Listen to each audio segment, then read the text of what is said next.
faire des régressions sur des éventuels enlèvements extraterrestres. Ce qui est surprenant dans ces témoignages, c'est que tout le monde, sans exception, parle de ce type d'extraterrestres. Ce sont des petits personnages pas très grands. Ils ont la taille d'un enfant de 7-8 ans, un corps extrêmement fin, une peau plutôt lisse et plutôt grise, avec une tête qui est surdimensionnée. La tête est pratiquement 2 fois plus grande que le corps. Et alors des yeux assez gros. Et les yeux sont noirs, il n'y a pas de pupilles. Et ils ont un regard extrêmement pénétrant. D'ailleurs, il n'y a pas de communication avec un langage. Ils communiquent de manière télépathique. Mais ce sont avec les yeux qui hypnotisent tous les sujets. Toutes les personnes qui ont fait une régression expliquent tous la même chose. Ils peuvent traverser un mur, une fenêtre, voler, et ils se font emmener par les êtres uniquement avec la puissance du regard. Et ça ressemble à de la fascination. Il y a une forme d'hypnose qui s'appelle l'hypnose de fascination. Uniquement avec le regard, on peut fasciner quelqu'un et le faire entrer en transe. Et lorsque j'ai lu ce livre, j'ai de suite pensé à ça. Le regard hypnotique. Si vous aimez le paranormal, les aventures incroyables, extraordinaires, c'est un livre qui vaut le coup d'être lu. Ça peut remettre en cause certaines croyances. Et en fait, la raison pour laquelle les extraterrestres ne débarquent pas en force sur la Terre, d'après les témoignages, c'est parce que nous serions perturbés. Et ça remettrait en cause toutes nos croyances, notamment les religions. C'est assez impressionnant, je dirais. Parce que quand on lit les témoignages, donc ça a été fait de manière quand même professionnelle, puisque le docteur John Mack est psychiatre. Il a fait attention à ne pas influencer lui-même les gens qui faisaient le témoignage. Mais il a surtout, et là où je trouve que c'est vraiment bien vu, c'est qu'il a d'abord essayé de prendre le maximum d'informations avant de faire la transe. Parce que quand on est en transe, on n'a pas la même réflexion, on n'a pas la même dynamique de parole et de pensée que lorsque nous ne sommes pas en transe. Et c'est donc très très malin d'avoir d'abord récupéré toutes les informations avant d'avoir fait entrer les gens en transe. La plupart des gens qui se sont fait enlever par les extraterrestres, en tout cas qui ont témoigné ici,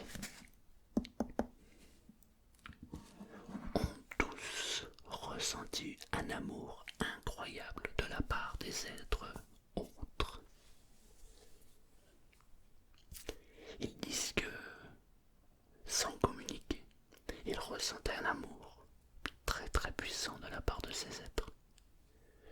Ces gens-là, les extraterrestres, seraient et sont en train de venir ici pour sauver la planète et sauver l'humain. Ça m'a amené quelques réflexions. Pendant longtemps, quand j'observais ou quand j'observe encore aujourd'hui, certaines personnes humaines se comportaient de manière violente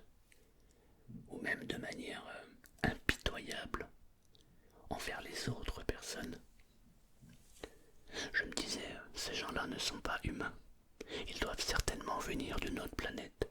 Et je rêve de conquérir cette planète avec la main sur le fusil mitrailleur. Petite dédicace. Mais en fait, c'est l'inverse.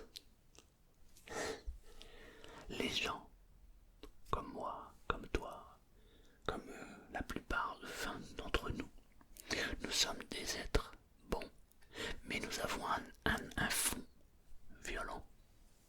Et ça serait la raison pour laquelle ces extraterrestres ne débarquent pas en force.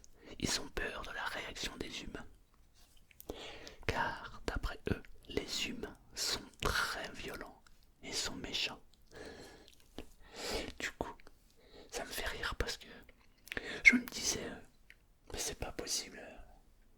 Ils peuvent pas être humains, ces gens. En fait, c'est l'inverse. C'est justement parce que ces gens sont humains qu'ils sont violents. Ça remet en cause pas mal de concepts en fait dans ma petite tête.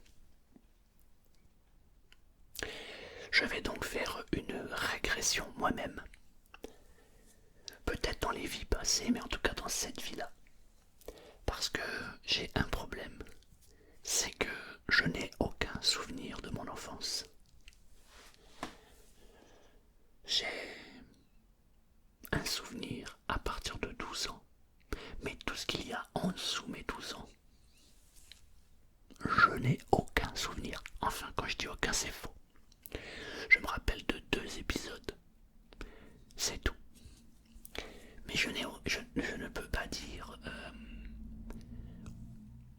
on a habité dans 2 appartements, même 3, avant mes 12 ans. Je ne pourrais pas dire comment étaient les appartements, comment étaient mes parents. Je ne pourrais pas dire comment j'étais moi-même petit.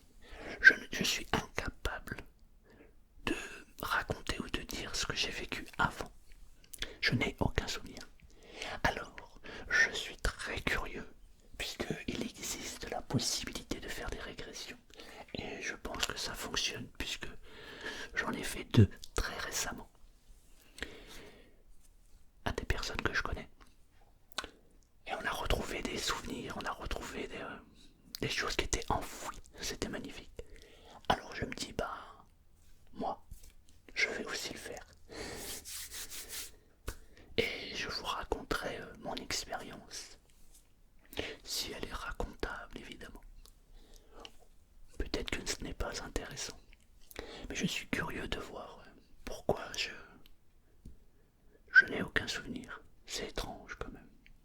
Je discute avec ma femme et ma femme me dit, bon, elle se rappelle des choses à 7 ans, quand elle avait 5 ans. Elle a même des souvenirs quand elle avait 3 ans.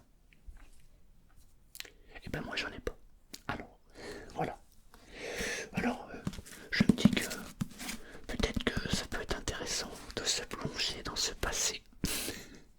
Voilà. En tout cas, si vous aimez la lecture, que vous aimez les choses bizarres, c'est un livre qui est très très intéressant. Franchement, on retrouve une humanité qui parfois, j'ai l'impression qu'on a perdu. On ressent de l'amour, de l'empathie à travers toutes les histoires qui sont dans ce livre. Voilà. J'avais juste envie de vous faire